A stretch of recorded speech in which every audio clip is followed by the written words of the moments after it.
हम उसी के दरवाजे पर जाएं जो हमको देखने के बाद चाहे जितना महत्वपूर्ण कार्य कर रहा हो, 2 मिनट के लिए वह कार्य छोड़ करके 2 कदम हमारी ओर न चले। जो हमारे लिए 1 मिनट के लिए अपने कार्य को नहीं छोड़ सकता है, हमारा आतिथ्य नहीं कर सकता, उसके दरवाजे पे जाने की क्या आवश्यकता है। इतना तो स्मरण और हम सबको भी इस बात का चिंतन रखना है। दरवाजे पर कोई आ जाए, अतिथि अभ्यागत को देख करके कभी अनदेखा नहीं करना चाहिए। कल की कथा में सुना कि नहीं आपने, हम उसी के दरवाजे पर जाएं जो हमको देखने के बाद चाहे जितना महत्वपूर्ण कार्य कर रहा हो, 2 मिनट के लिए वह कार्य छोड़ करके 2 कदम हमारी ओर न चले। जो हमारे लिए 1 मिनट के लिए अपने कार्य को नहीं छोड़ सकता है, हमारा आतिथ्य नहीं कर सकता, उसके दरवाजे पे जाने की क्या आवश्यकता है। इतना तो स्मरण और हम सबको भी इस बात का चिंतन रखना है। दरवाजे पर कोई आ जाए, अतिथि अभ्यागत को देख करके कभी अनदेखा नहीं करना चाहिए। कल की कथा में सुना कि नहीं आपने, हम उसी के दरवाजे पर जाएं जो हमको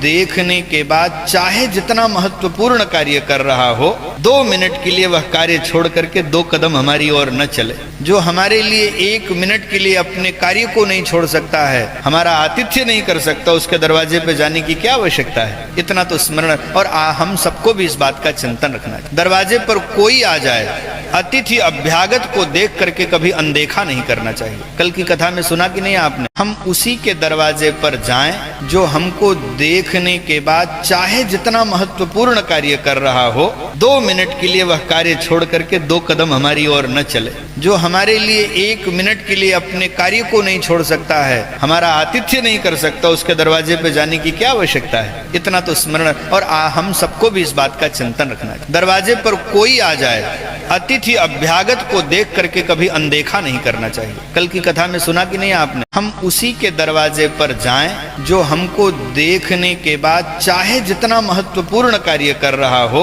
2 मिनट के लिए वह कार्य छोड़ करके 2 कदम हमारी ओर न चले। जो हमारे लिए 1 मिनट के लिए अपने कार्य को नहीं छोड़ सकता है, हमारा आतिथ्य नहीं कर सकता, उसके दरवाजे पे जाने की क्या आवश्यकता है। इतना तो स्मरण और हम सबको भी इस बात का चिंतन रखना है। दरवाजे पर कोई आ जाए, अतिथि अभ्यागत को देख करके कभी अनदेखा नहीं करना चाहिए। कल की कथा में सुना कि नहीं आपने,